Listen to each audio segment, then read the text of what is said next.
Paano kung may mensahe sa'yo ang kamatayan at ang nagdadala ay isang itim na paru-paro?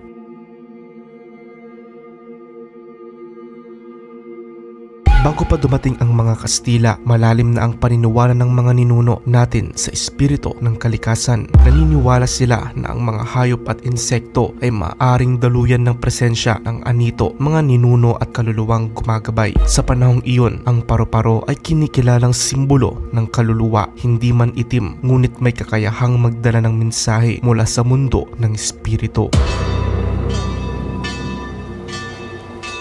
Nang dumating ang mga Kastila, nagsanib ang paniniwalang katutubo at Kristiyano. Ang metapora ng muling pagkabuhay at kaluluwang lumalaya ay mas lalo pang nagpatibay sa simbolismo ng paru-paro. At mula rito, unti-unting nabuo ang pamahiin, ang isang paru-parong maitim, tagapagpadala ng mensahe mula sa kabilang buhay. Sa iba pang bansa sa Asya, matagal nang may kahulugan ang paru-paro. Sa Japan, ang pagpasok ng paru-paro sa bahay ay itinuturing na pagbisita ng kaluluwa. Sa China, ang paru-paro ay simbolo ng transition mula buhay papuntang espiritu. At sa Mexico, sa panahon ng Dia de los Muertos, kinikilala silang mga nagbabalik na kaluluwa, isang simbolo, isang mensahero. At ang Pilipinas, tumatanggap din ng parehong kaisipan, pinaghalo, pinalalim at ginawang sarili nating pamahiin. Ang metamorphosis ng paru-paro mula sa pagiging uod, nakakubli sa dilim at muling lumalabas bilang bago ay naging metapora ng kamatayan at muling pagsilang. Kaya para sa maraming kultura, ang paru-paro ay kaluluwa at kung minsan, mensahero nito. Pero bakit ang itim ang naging kinakatakutan? Sa simbolismo, ang itim ay kulay ng pagtatapos, pagbabago at minsan paglisan. Hindi ito laging masama, ngunit ito'y misteryoso, hindi madaling unawain. Kaya sa Pilipino, ang itim na paru-paro ay naging isang uri ng anino, tahimik at minsan sumasabay sa pagdating ng isang trahedya. May mga kwento ng paru-parong dumapo sa unan ng isang may sakit at makalipas lang ng ilang oras, pumanaw ito. May iba naman, nakakita ng paru-parong pumasok sa kwarto na nakasara ang bintana at kinabukasan may namatay sa pamilya. May nagkukwento rin ng kakaibang lamig, umahina ngunit malinaw na pag-aspas at ang paru-parong itim nakatingin lang, tahimik, sumusunod. Para sa ilan, ang itim na paru-paro ay hindi kamatayan mismo. Hindi siya tagapaghatid ng kapahamakan, kundi paalala, isang calling card, isang mensahe na may paparating na pagbabago, pagkawala o transition. Maaari itong pagpanaw o maaaring bagong yugto lang ng buhay. Hindi siya kaaway, hindi rin siya kaibigan. Isa lamang siyang mensahero na hindi mo maririnig pero mararamdaman mo.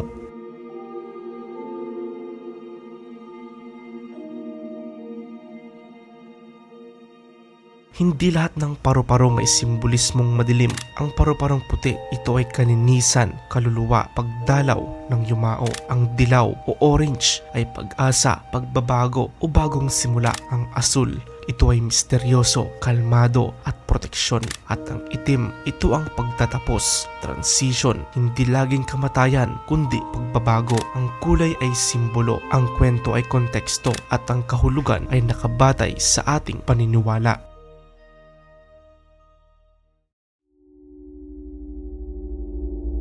Sa ospital, sa pinakadulong silid kung saan madalas inilalagay ang mga pasyenteng kritikal, may isang kakaibang eksena na matagal nang napapansin ng ilang night shift na nurse. Isang itim na paru-paro, hindi karaniwang kulay, masyadong maitim, halos parang anino ang madalas nilang makita. Isang gabi, nasa paanan ng isang pasyente ang paru-paro. Nakadapo ito, hindi kumikilos, para bang nakabantay. Nilapitan ito ng nurse, sinubukang hipan para umalis, ngunit hindi man lang gumalaw ang pakpak nito. Pagkasara ng nurse ng kurtina para i-check ang swero at BP, bigla itong lumipad at dumaan sa kanya. Pagbukas niya sa kurtina pabalik, bumungad sa kanya ang flat line sa monitor. Patay na ang pasyente. Pero sa tabi ng paa ng pasyente, kung saan ito unang nakita, may naiwan isang itim na marka, parang alikabok na hindi kayang punasan. Sa Sa isang lumang bahay sa probinsya, kilala na ang oras na alas 3 ng madaling araw bilang oras ng pagbisita. Hindi ng tao kundi ng isang itim na paru-paro na dumadapo sa pinto ng isang matandang babae, si Lola Soledad, 82 years old. Gabi-gabi, eksaktong alas 3 ng madaling araw, naririnig ng mga kapitbahay ang mahinang kaluskos na kahoy sa pintuan niya. Kasunod ng pagdapo ng paru-paro, hindi ito umaalis hanggang sumikat ang araw. Nasanay na si Lola, bago matulog, inaabot niya ang kanyang rosaryo at sinasabing, Kung may sasabihin ka, sabihin mo. Isang umaga, hindi na bumangon si Lola. Natagpuan siyang nakangiti, nakadapa ang kamay sa dibdib na parang may hinahawakan sa kamay. Bago pumikit, walang bakas ng takot, kaya pa siyang namatay. Sa maliit niyang mesa, may nakasulat sa papel, tinanggap ko na ang mensahe. Alas 6 ng umaga, tahimik ang paligid. Ang araw ay nagsisimula pa lamang sumilip nang si Maria ay nagwawalis sa kanilang bakuran. Hangin, kaluskos ng walis at huni ng ibon lang maririnig. Biglang may puting paru-paro ang lumapit. Napakaputi, tila kumikislap sa sinag ng araw. Dumapo ito sa kanyang balikat. Bago pa man siya makareact, lumipad ito at umikot sa kanya ng 2 beses. Parang may gustong ipahiwatig. Nagtagal ito ng ilang segundo, tahimik, magaan at parang mabait. Pagkatapos ay mabilis itong lumipad palayo. Nakangiti si Maria. Ang ganda. Bulong niya, pero pagpasok niya sa bahay matapos nagwalis, tumunog ang kanyang cellphone. Hindi niya agad dinamdam, ngunit nang makita niya ang pangalan ng tumatawag, parang lumamig ang paligid. Maria, si Angelita. Bulag na siya.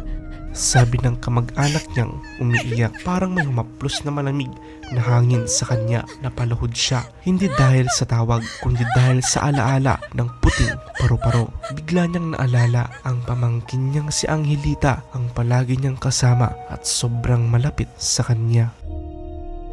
Ayon naman sa mga eksperto at siyensya, ang paru-paro ay hindi tagapaghatid ng mensahe mula sa patay o anumang nilalang na may intensyon o emosyon. Isa lamang silang bahagi ng mga insekto na sumusunod sa likas ng instinct, liwanag, amoy at temperatura. Ang pagpasok nila sa bahay ay madalas dahil sa natural na paglapit nila sa ilaw. Sa biology, ang itim na kulay na pakpak ay hindi rin simbolo ng kamatayan kundi resulta ng pigmentation na tinatawag na melanin. Nakakatulong ito para sumipsip ng init, proteksyon sa predators at minsan bahagi ng survival strategy. Ayon sa mga ethnologists, ang timing ng paglitaw ng mga paru-paro ay maaaring nakaayon sa seasonal cycles. Ang mga nakikita nating omens ay simpleng tugma lang sa panahon ng kanilang pamumugad, pagkokolekta ng nectar o paghahanap ng kapareha. Sa psychology naman, may konsepto na tinatawag na aphomania, ang natural na tendensya ng tao na maghanap ng kahulugan sa mga bagay na walang kinalaman sa isa't isa. Kapag tayo nagluluksa, nag-aalala o may mabigat na pinagdadaanan, mas madali nating mabigyan ng kahulugan ang paglitaw ng isang paru-paro. Ang isang simpleng insekto nagiging babala, mensahe o simbolo ng pagkawala. Sa mata ng siyensya, ang paru-paro ay hindi multo, gabay o mensahero, ngunit sa mata ng tao, ang presensya nito ay nakakabit sa alaala, takot o pananampalataya. At dito nagtatagpo ang siyensya at pamahiin, hindi sa katotohanan kundi sa karanasang nagbibigay kahulugan sa ating buhay.